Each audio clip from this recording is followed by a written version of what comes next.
"But I don't love him," she whispered, her voice barely audible. "Please, Papa, don't make me marry him." Okeke stood, towering over her. "You will do as I say, my daughter." Many years ago, in the small village of Obodoma, amidst the whispers of the wind and the rhythm of life, lived Kamsi, a girl whose heart was as bright as her smile. Kamsi was beloved by all who knew her. Her beauty was like that of the hibiscus flower, delicate and striking, with an inner grace that made her stand out. Yet, it wasn't just her beauty that captured the heart of her village. It was her kindness. Kamsi had a warmth about her, always ready to help others, whether it was carrying a heavy basket for the older women at the market or sharing the little her family had with those less fortunate. But Kamsi's greatest treasure was her love for Chijioke, a young farmer who lived across the river from her family's home. They had known each other since they were children, running barefoot through the fields and climbing the tall palm trees that dotted the village landscape. As they grew older, their friendship blossomed into something deeper, a love that neither of them could ignore. Chijioke was a hard-working man. Though his family was poor, he toiled the fields every day, planting yams, cassava to feed his family and sell in the market as well. His hands were rough from years of labor, but his heart was tender, especially when it came to Kamsi. They often met by the river at dusk. "Kamsi," Chijioke said one evening as they sat by the river bank, "I know we are not rich, but I will work hard every day to give you the life you deserve. One day, when I have enough, I will come to your father and ask for your hand in marriage." Kamsi smiled, her heart full. She believed in Chijioke, not because of his wealth, but because of his character. She loved him for his kindness, his sense of humor, and the way he made her feel like she was the only person in the world. "I do not care about riches, Chijioke," she said, her eyes reflecting the fading sunlight. "I only care about you. As long as we are together, I will be happy." Their love was strong, but they both knew the challenges that lay ahead. Kamsi's father, Okeke, was a man driven by ambition. He longed for wealth and status, believing that only money could bring their family the respect they deserve in the village. Though they had little, Okeke always dreamed of more, his mind constantly churning with schemes to improve their fortune. Kamsi knew that convincing her father to accept Chijioke, a poor farmer, would not be easy, but she had faith that her love for Chijioke would win in the end. After all, was love not the greatest of all riches? As the weeks passed, Kamsi and Chijioke continued to meet in the secret, dreaming of a future together. But little did they know, storm clouds were gathering in the horizon, and soon their love would be tasted in ways they could never have imagined. Okeke sat outside the small mud brick house, his face lined with the weariness of a man who had struggled all his life. Though the evening breeze was cool, he felt none of its comfort. His mind was consumed with thought of how to better his family's situations. He had heard the whispers in the village, how the other men, wealthier and more respected, often looked down on him for his poverty. It stung his pride, and more than anything, Okeke wanted to change that. One afternoon, as he sat in the village square with the other men, a piece of gossip caught his attention. "Have you heard?" said one of the men, a pot-bellied fellow named Nduka. "Chief Ibe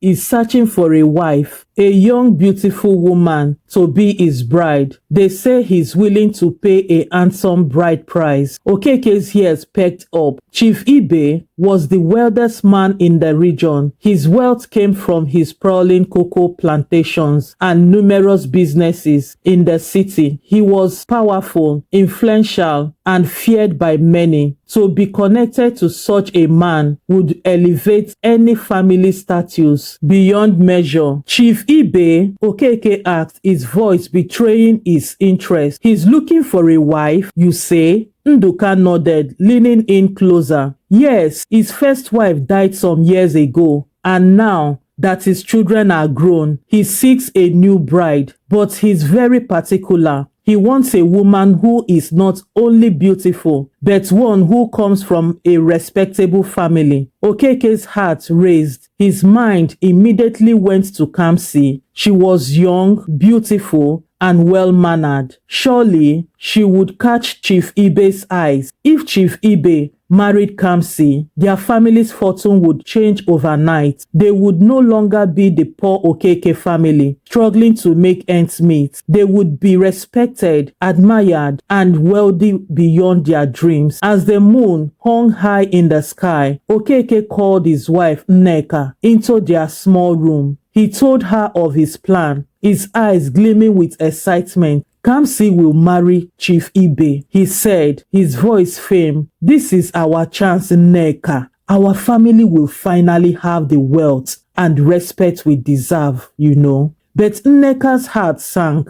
She knew of Chief Ibe's reputations. He was much older than Kamsi, and though he was wealthy, he was known to be a harsh man with a temper that frightened many. Moreover, Nneka knew how much Kamsi loved Chijioke. The thought of forcing her daughter into a loveless marriage filled her with dread. Okeke, no, Nneka said softly but firmly. Kamsi loves Chijioke. She deserves to marry for love, not for wealth. Okeke's face darkened. Love is part. Pa, what has love ever done for us? Can love fill our stomachs? Can love build a proper house or buy land? No, Nneka. We need money. And Kamsi's beauty is the key to that. This is a great opportunity for this family. But Okeke, Nneka pleaded, Kamsi is still very young. She doesn't want this life. We must think of her happiness. Her happiness? Okeke snapped. Do you want her to live in poverty all her life like we have? No, she will marry Chief Ibe, and that is final. Nneka's heart broke. She loved her daughter deeply, and the thought of sending her into a life of luxury without love seemed cruel. But Okeke's mind was made up. She could see the stubborn determination in his eyes, and she knew that arguing further would only make things worse. That night, Nneka wept silently in her bed, praying for a way out to save her daughter from the fate her father had planned. The morning sun filtered through the woven mats that covered the window of Kamsi's home. Birds chirped outside, and the village was waking to another day of work. Kamsi, unaware of the storm that was about to befall her, hummed softly as she helped her mother prepare breakfast. Kamsi, Nneka said, her voice heavy with sadness, your father wishes to speak with you today. He has, she stammered. He has a plan for your future. Kamsi looked up, confused by the weight in her mother's tone. Plans? What do you mean by plan, Mama? Nneka didn't answer. She only looked away, her heart too heavy to explain. Kamsi felt a sudden unease, but brushed it off, not wanting to worry her mother further. After breakfast, she made her way to the front of the house, where her father was sitting, his face stern. Kamsi, Okeke began, I have found you a suitor. The words hit her like a blow. A suitor. Her heart pounded so fast as she tried to process what her father had just said. A suitor, she echoed, her voice trembling. But Papa, I love Chijioke. You know this. Okeke waved his hand dismissively. Love will not feed you, Kamsi. Chief Ibe, the wealthiest man in the region, has expressed interest in taking you as a second wife. This is a great honor, and an opportunity that will elevate our family. You will marry him. Kamsi's word chattered in that moment. Chief Ibe, the man was old enough to be her father, and worse. He had a reputation for being cruel and domineering. Her heart ached at the thought of being married to someone she did not love, someone who would treat her like a possession rather than a partner. Papa, please, she begged, her eyes filled with tears. I love Chijioke. He may not be wealthy, but he is kind and hardworking. I want to marry for love, not for money. But Okeke's face remained hard. You will do as I say, Kamsi.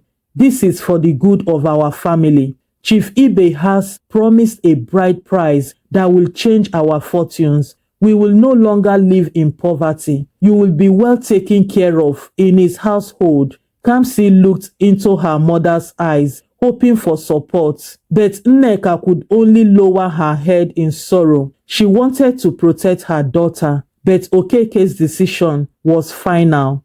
Tears streaming down Kamsi's face as she realized her father had already made up his mind. Her love for Chijioke, her dreams of a simple, happy life seemed to crumble around her. But I don't love him, she whispered, her voice barely audible. Please, Papa, don't make me marry him. Okeke stood, towering over her. You will do as I say, my daughter. You will marry Chief Ibe, and that is the end of it. Kamsi fled from the house, her heart heavy with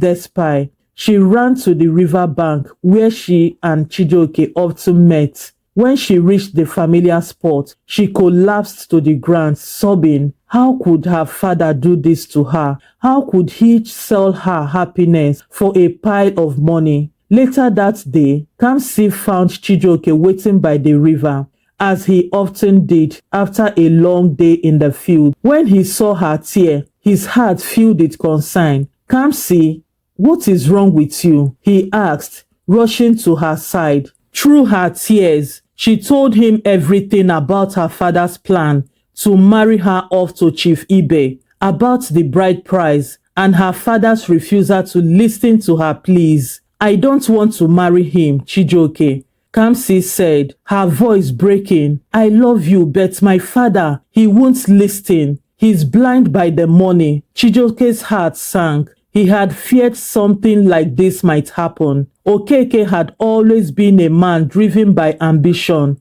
and Chijioke knew that his humble status as a poor farmer was not enough to satisfy him. But the thought of losing Kamsi, of her being forced into a loveless marriage, filled him with a burning sense of injustice. We can't let this happen, Kamsi, Chijioke said, taking her hand. I won't let him take you away from me. We will find a way. We will fight this. But as they sat together by the river, the weight of the situation bore down on them. How could they fight against the will of her father, against the power and wealth of Chief Ibe? That night, Kamsi returned home with a heavy heart. She knew that her time with Chijioke was running out. Chief Ibe would soon come to formalize the marriage arrangements, and once that happened, there would be no turning back. As they lay in bed, Kamsi's mother, Nneka, entered the room and sat by her side. I know how much you love Chijioke, Nneka said softly,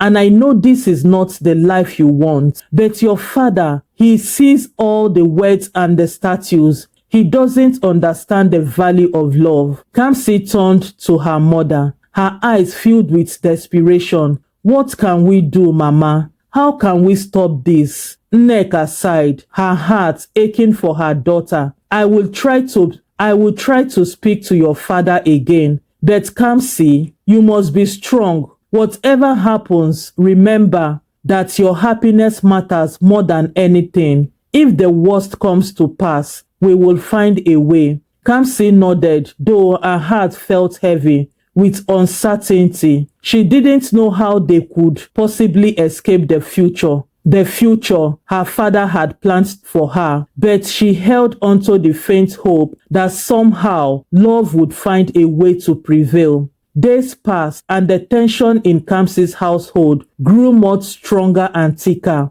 with each passing moment. The air was charged with the weight of her impending fate, and even in the village seemed to hum with whispers of the upcoming union. It wasn't long before the day came Chief Ibe was to arrive at their home to formalize the marriage arrangements. Chief Ibe arrived with a grand procession, his wealth on full display. His entourage carried gifts, clothes, gold jewelry, baskets of yams, and kegs of palm wine, all to offer as part of the bride price. The sight was enough to make Okeke beam with pride. This was the moment he had been waiting for. Kamsi, however, watched the scene unfold with a sinking heart. Chief Ibe was much older than she had remembered, his hair graying, his eyes cold and calculating. As he entered their home, he looked at her, not with affection, but as if he was appraising a prized possession.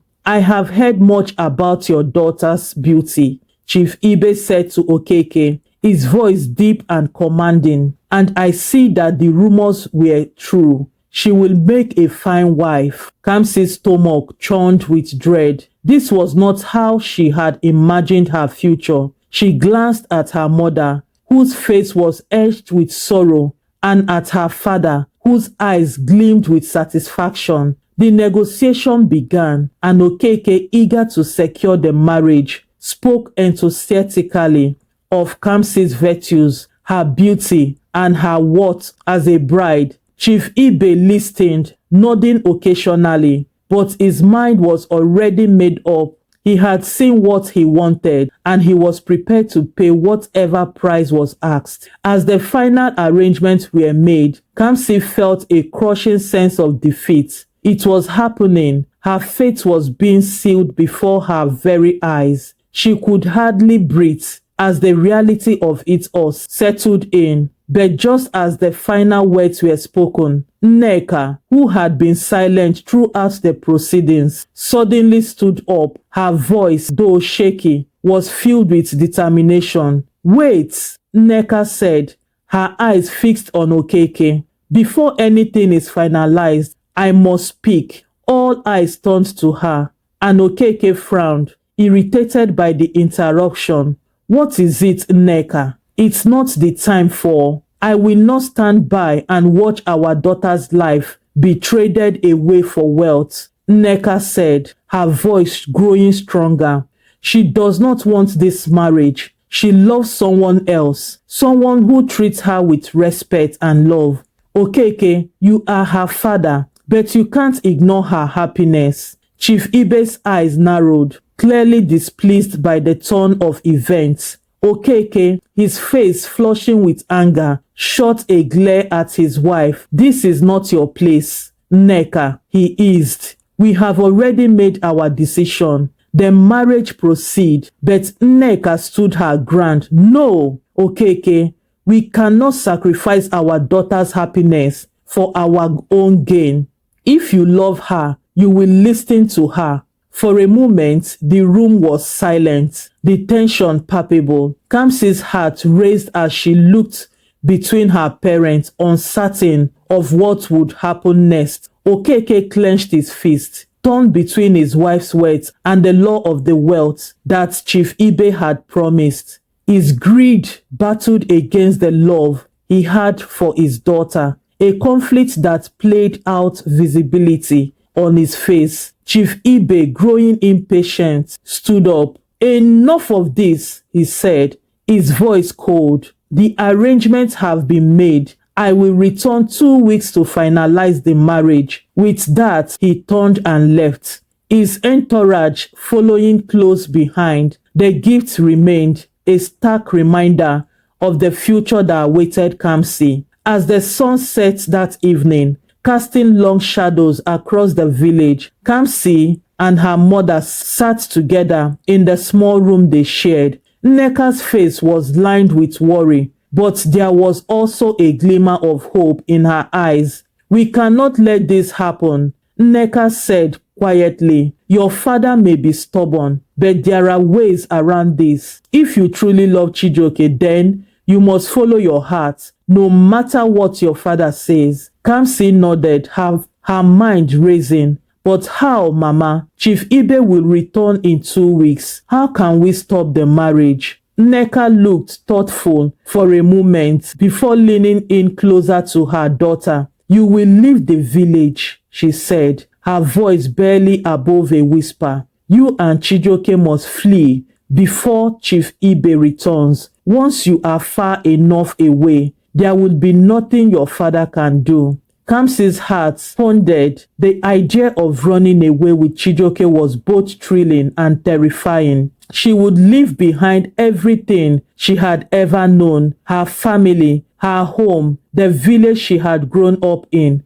But if it meant being with the man she loved, she knew she had no other choice. "Where will we go?" Kamsi asked, her voice trembling. "There are other villages," Nneka said. "Places where Chief Ibe influence does not reach. You and Chijioke will find a new life together. It won't be easy, but it will be better than being trapped in a marriage you don't want." Kamsi nodded, her heart filled with a mixture of fear and hope. She knew her mother was right. If she stayed, her fate would be sealed and she would be bound to a life of misery. But if she left, she could be free. The next day, Kamsi met Chijioke by the river, as they had done so many times before. When she told him of her mother's plan, his eyes lit up with hope. "We will leave," Chijioke said, his voice filled with determination. "We will start a new life together far away from this place. I will take care of you, Kamsi.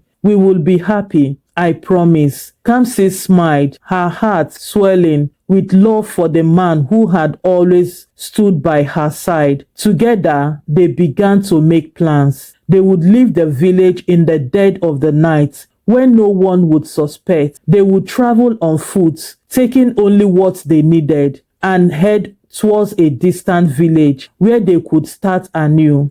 The night of their escape was moonless, the sky dark and thick with clouds. Kamsi packed a small bag, filling it with what little food and clothing she could carry. Her heart raced with both fear and excitement as she prepared to leave the only home she had ever known. Her mother, Nneka, helped her prepare in silence, her face filled with both sadness and resolve. She knew that once Kamsi left, there would be no turning back. But she also knew that this was the only way for her daughter to find happiness. "Be safe, my child," Nneka said, pulling Kamsi into a tight embrace. "Remember, no matter where you go, you are always loved, and make sure you pray always." Kamsi hugged her mother tightly, tears filling her eyes. "Thank you, Mama," she whispered. "I will never forget what you have done for me."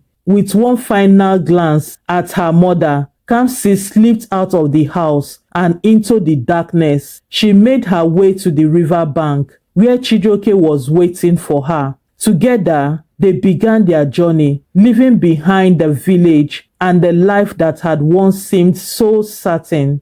The road ahead was long and uncertain, but Kamsi knew that as long as she was with Chijioke, she could face whatever challenges came their way. They walked through the night hand in hand, their hearts filled with hope for the future. And as the first light of dawn, Kamsi realized that she had made the right choice. She had chosen love over wealth, happiness over security, and in doing so, she had found a freedom that no amount of money could ever buy. Kamsi and Chijioke traveled for days, moving through forests and across rivers, always careful to stay out of sight. They knew that Chief Ibe would not let Kamsi go easily, and they feared that he might send men to search for her. But as the days passed, they moved further from the village. The weight of their fear began to lift. They reached a small village on the outskirts of the region, a place where they could start anew. The village was peaceful, the people kind, and Chijioke quickly found work as a farmer. Their new life was simple, but it was filled with the kind of love and happiness that Kamsi had always dreamed of. She and Chijioke built a small home together, planting crops in the fertile soil and living off the land. They had little in the way of material wealth, but they were rich in love and companionship. Kamsi often thought of her mother and the sacrifice she had made to give her this new life. She missed her family, but she knew that she had made the right choice. She had followed her heart, and in doing so, she had found true happiness. As the years passed, Kamsi and Chijioke's love only grew stronger. They had children of their own, filling their home with laughter and joy. And though life was not always easy, but Kamsi never regretted the choice she had made. She had chosen love over wealth, and in the end, it had brought her more happiness than she had ever imagined. Thank you so much for watching this story. I hope you enjoyed it. Please kindly drop in the comment section your thoughts about this story. And please do not forget to like, subscribe, and share this story to your loved ones until I bring another story your way. Bye.